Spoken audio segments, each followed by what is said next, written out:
Hi YouTube, how you doing? You're listening to Zari Ballard's When Love is Alive video blog podcast. Today we're talking about how to deal with a narcissist. 3 easy steps. You can do it. Be right back.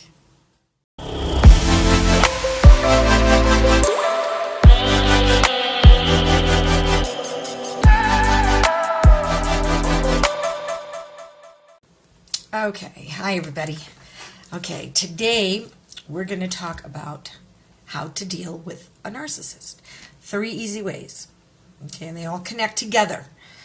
Okay, there are ways to mitigate. That's what you have to do. If you're going to stay in the relationship, you got to mitigate. Okay? So when we're involved with a narcissist, there's not always the opportunity to just walk away from the relationship, to break up with a narcissist.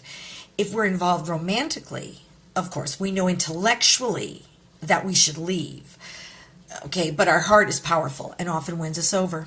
So this is why people stay for years with a personality disordered person. If we're involved professionally and the situation is beneficial to us, obviously we're not just going to get up and walk away from it. Okay, if we have to co-parent with a narcissist, then we have no choice. We simply have to deal with it. Given these above situations, okay, there's only one thing we can do while staying in it so we don't lose our sanity, and that is to mitigate. Okay, it's not easy, but it's possible. Okay, so we've got 3 things that we can do, and it works, trust me. Okay, I know when we're arguing with a narc, when we're trying to deal with a narc, it's really easy to see. The problem that we have is we just want to explain everything. Okay, we want to explain. You know, we stay in it because we want to explain, make the narcissist understand that what they're doing is wrong or that it hurts us. And it's not going to happen. Okay, we're never going to win that argument. And it, you know, I don't know about you, but whenever I argued with the narc, before the confrontation or before the argument, I knew exactly what I was going to say in my head. Exactly.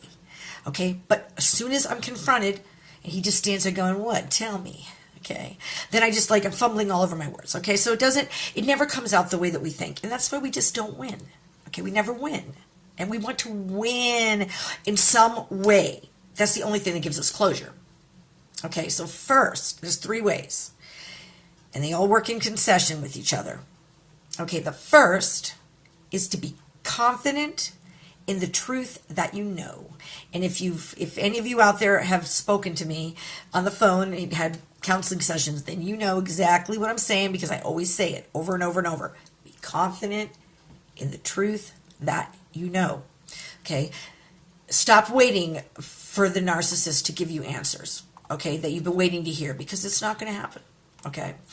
In other words, stop waiting to hear the truth, because you already know it. And more importantly, so does the narcissist.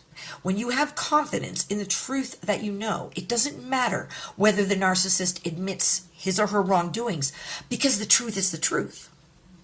Okay? So what I mean is, this is how you begin to, step 2, stop explaining. Okay? That's number 2. First, be confident in the truth that you know, and then stop explaining. Why? Because you're confident in the truth that you know.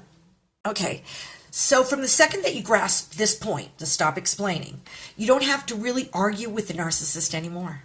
That's the good part. That's the fun part. Okay, you'll see when we get to step 3. When you become confident in the truth that you know, you relieve yourself of the burden of having to explain everything over and over and over. How many times can you remember having the same argument with your narcissist? Literally hundreds of times. I'm sure most of the arguments involved you trying to explain for the 100th time why the narc's behaviors hurt you. Okay? Why what he or she did was wrong. All this while the narc just stands there watching you fumble over your words, or he's got a smirk on, or a dead stare, whatever he's got going on. Did you ever feel better about it? No.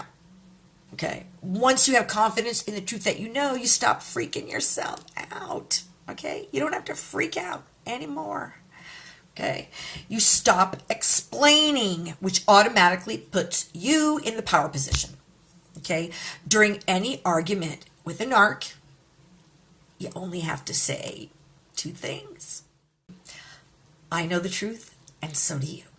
That's all you ever have to say. Ever again. Okay? Believe me, it'll make him insane. But it stops. It stops the argument. It stops it immediately. Okay? Because if you're confident in the truth that you know, you don't have to explain anymore. All you need to say is, I know the truth and so do you. Okay? That's it. No matter what the narc is saying, that's all you have to say. You can limit yourself to variations on that one sentence, okay? And that will work. And I'll tell you how to do that in a minute. And you'll win every single argument, even if winning means that the narc doesn't speak to you for days, okay? It doesn't matter because you win, okay? It's like you know that you were right.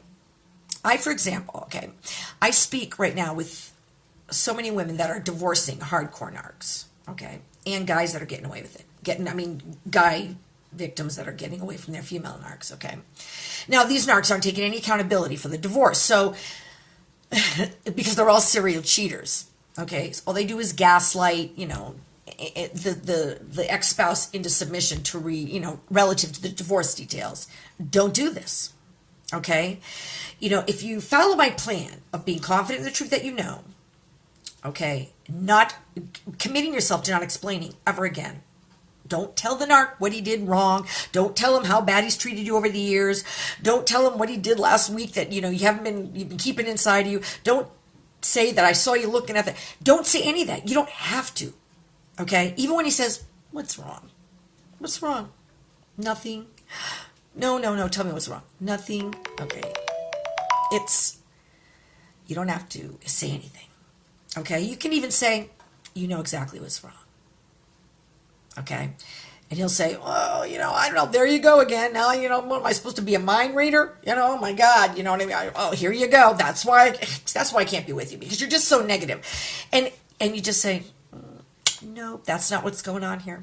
You know the truth, and so do I. Okay, and then he'll go, oh yeah, there you go again. But you can't even answer the question. You can't answer the question. And it's like, you don't even know what's wrong. Yeah, I do, and so do you. Okay, and that's it. Okay, that's the end of it. Okay, or like with the case of the women that I'm speaking with, I've told them this and they've tried it and it works. Do you remember why I'm divorcing you? Do you know why we're getting divorced? And they'll go, oh yeah, well, why don't you tell me why we're getting divorced since you know everything? Da, da, da, da. And it's like, you just say, no, that's not why we're getting divorced. And you know why. You know why we're getting divorced, and so do I. Oh no, why don't you tell me? I don't have to tell you, because you already know. Okay, and so do I. And that's it, okay? If you do this one time, instead of going, oh my God, and throwing a big old fit, which they love, because they'll just look at you. They love you to throw a fit, because then they can call you drama queen, whatever. Even though they've created all the drama. Okay, it's all about words, even in your texts, okay? Even in your texts. The texts, I would prefer you didn't send them. But if you have to, limit yourself to like 2 sentences. Whatever you need to say doesn't have to be any longer than that. You don't have to go into this long explanation about, well, you cheated on me all these years and I stuck by you and I supported you through the whole thing, and then you just blew me up. You don't have to say any of that. He already knows it. Okay? He knows it because he or she, because they've been getting away with it the entire time. Okay? So let's go back over it. Number 1, at some point, if you need to mitigate, if you're not leaving your narc, or it's not going to be anytime soon, you must be confident in the truth that you know. Okay? Everything that's ever happened in the relationship, every suspicion that you've ever had, he's never copped to any of it anyway. They never admit to the truth. They're never going to tell you what they were doing. They're not going to tell you who they were cheating on you with. They're not even going to tell you they were cheating on you. My narc used to say, you can't prove that. Okay? And he was right. Most of the time I can't. Even with all the super sleuthing that we do, okay, the internet investigations and the drive-bys and all that, we still, it's very rare that we can really prove anything. Because even if we have the evidence right in front, holding it in our hands, they're going to say, I'm sorry, that's not me. Or that wasn't me. Or I don't know where you got that. Okay, or who gave you that? So at some point, you got to save your sanity. Okay, because we sit all day and think about ways that we can convince them that we're right. Okay, you already are right. You have to be confident in the truth that you know. And you have to be confident that he knows the truth too, because he does. They know right from wrong, they just don't give a shit. Okay? So once you're confident in the truth that you know, then you realize, well, then I don't have to explain anything. Okay? It just stops. It just stops.